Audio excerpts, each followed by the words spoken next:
antes de desmenuzar la mañanera, antes de darle la bienvenida a mi buen amigo Antonio Toño Ruiz, déjeme ir en este enlace en vivo y en directo con don Jesús Esquivel, corresponsal de la revista Proceso en Washington, único corresponsal mexicano acreditado por la Casa Blanca, para que nos hable sin censura de lo que significa esta bofetada en corte al presidente Donald Trump, que de alguna manera tiene un impacto en México. La corte básicamente dice: no más esta práctica de que los migrantes que buscan asilo en Estados Unidos sean regresados a México para que esperen sus procesos allá en tierra azteca. Don Jesús, ¿cómo está? Muy buenos días. Buenos días, Vicente. Ayúdenos a entender esta decisión y qué impacto tiene a ambos lados de la frontera, Jesús.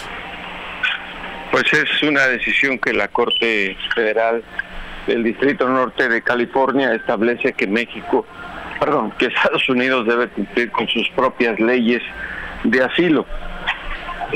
Son protocolos que se habían establecido desde hace muchos años en compromisos internacionales, y es que todo solicitante de asilo cuya petición sea recibida debe permanecer en los Estados Unidos mientras se lleva a cabo su proceso. Tárdese lo que se tarde, es decir, meses o años, que era la práctica marcada en términos de el respeto a las garantías de los migrantes, como lo dicen las leyes internacionales, que es algo que se había venido peleando desde el primer momento en que Donald Trump asumió la presidencia, cuando prohibió el movimiento o tránsito de migrantes musulmanes, por ejemplo. Y es eso lo que está haciendo la Corte Federal del Distrito Norte con el fallo de este juez, que pues lo que hace es obligar al gobierno federal a cumplir con los compromisos nacionales e internacionales. Ahora viene la respuesta, la reacción de un Donald Trump más virulenta de lo que muchos se pudieran imaginar. Ahora quiere continuar con la separación de familias, la detención de menores de edad. ¿Qué es lo que sabes de esto, Jesús? Es lo que se está hablando, todavía no hay nada concreto. Es lo que se está mencionando, que de eso se emanó la salida de la secretaria de Seguridad Interior, Kirstjen Nielsen, y también la decisión de retirar la nominación de Ron Vitiello como representante del Buró de Inmigración, Aduanas, que era pues estar en contra de ese tipo de políticas de mano dura de Donald Trump. Pero hay que ver, porque todavía está pendiente el fallo que emitirá la Corte Federal de Apelaciones del Distrito Sur en California en referencia a la declaración o decreto de estado de emergencia. Las cosas tienen un contexto electoral y no hay que estarlas midiendo desde otra perspectiva, porque se podrían equivocar tanto los demócratas como los republicanos.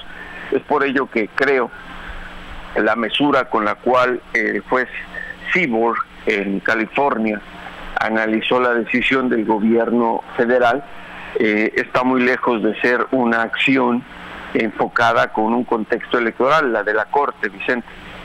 Lo que se está haciendo es determinar el incumplimiento de las leyes debido a las acciones unilaterales que está tomando el Poder Ejecutivo. Kirstjen Nielsen, la secretaria, hoy exsecretaria de Seguridad Nacional, renuncia a su cargo. ¿Se esperaba esta renuncia? ¿Se hablaba ya de inconformidad por parte del presidente Andrés Manuel López Obrador con el llevar este departamento de Kirstjen Nielsen? ¿Quién llega a sustituirla? ¿Es más radical, más a la derecha que la misma Kirstjen Nielsen? ¿Qué sabes? A ver, es que te escuché algo de López Obrador. López Obrador nada tiene que ver con la renuncia de Nielsen. Perdón, no, tal vez me equivoqué yo, te equivocaste tú, pero vuelvo a plantearla. Hay una inconformidad por parte de Donald Trump sobre el actuar de Kirstjen Nielsen. ¿O había? Pues es más bien lo que se está hablando es que eran dos visiones ya diferentes por lo que está ocurriendo en la frontera sur, que no tenían eco las acciones de Nielsen en el sentido de llamar la atención del presidente de los Estados Unidos, de decirle esto va contrario a las acciones legales que tiene prerrogativa el Poder Ejecutivo, y bueno, pues lo estamos viendo. Creo que tenía sentido por el simple hecho de esta intervención de la Corte Federal del Distrito Norte en California. Por ello te decía que todavía falta el fallo de la Corte de Apelaciones del Distrito Sur, en donde los 16 estados demandaron a Donald Trump. Es lo que se está mencionando. Como sabrás y como ya te habrás dado cuenta, el gobierno de Donald Trump se mantiene muy al margen en términos de evitar cualquier filtración por todos los problemas y dificultades que tiene con los medios de comunicación, que sin embargo pues están hablando de que el reemplazo de Nielsen pues obviamente tendría que comulgar con las políticas de mano dura de Donald Trump, y no tanto porque quiera buscar a alguien que no hubiese llevado a cabo las acciones que Nielsen. Una cosa es que quieras poner pues a alguien que lleve a cabo las estrategias que tú quieres con martillo y con cincel, porque también no se puede hacer del todo. Para eso existe un Congreso, para eso existe la división de poderes y para eso existen las Cortes, para hacer cumplir al presidente las leyes cuando consideran que se las está saltando. Pero en una época electoral, Vicente, ¿qué te puedes esperar? Tiene que buscar a alguien que retrase a Nielsen con un perfil más duro que el que tenía la exsecretaria de Seguridad Interior. Muy bien. ¿Quién llega a reemplazar a Kirstjen Nielsen, Jesús?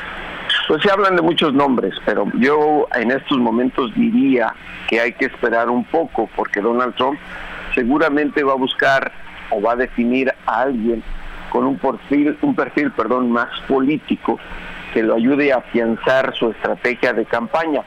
Y ahora hay que esperar un poco también el debate que habría en el Senado, porque aun cuando la mayoría representativa de los republicanos le permitirían irse con luz verde al presidente de los Estados Unidos, creo que el imponer a alguien que no, digamos, que no acepte o que deje pasar las estrategias anticonstitucionales de Trump, implicaría también problemas electorales para muchos distritos dominados por los republicanos, el estado de Texas, y ahí tiene mucho que ver el contexto comercial de la relación con México.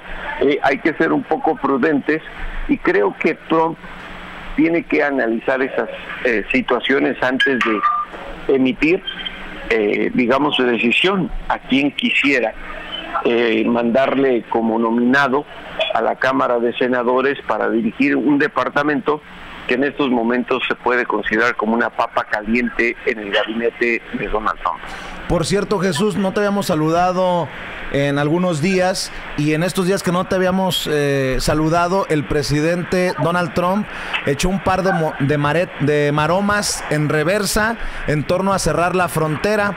Le dio un año a México para que haga su lucha contra la migración indocumentada, contra el narcotráfico y todas estas cosas en la frontera, pero ya se echó para atrás con eso de tronar los dedos y cerrar la frontera, como creo que tú ya lo habías pronosticado. No era tan fácil, no era hecha enchilame otra, como decimos en México, ¿no?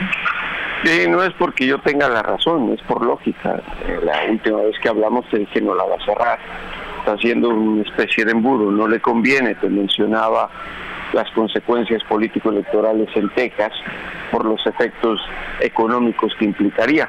El que le está dando un plazo, pues yo no lo veo ni siquiera como plazo, ni siquiera pienso en México. Creo que en México ni le están haciendo caso a Donald Trump. Yo más bien lo veo en el contexto político-electoral de los Estados Unidos, y eso es lo que está haciendo Trump. No le están saliendo las cosas como había prometido a sus electores, y está jugando al tiempo. Ahora, creo que los demócratas están muy contentos. En México esto ni hay que tomarlo en cuenta.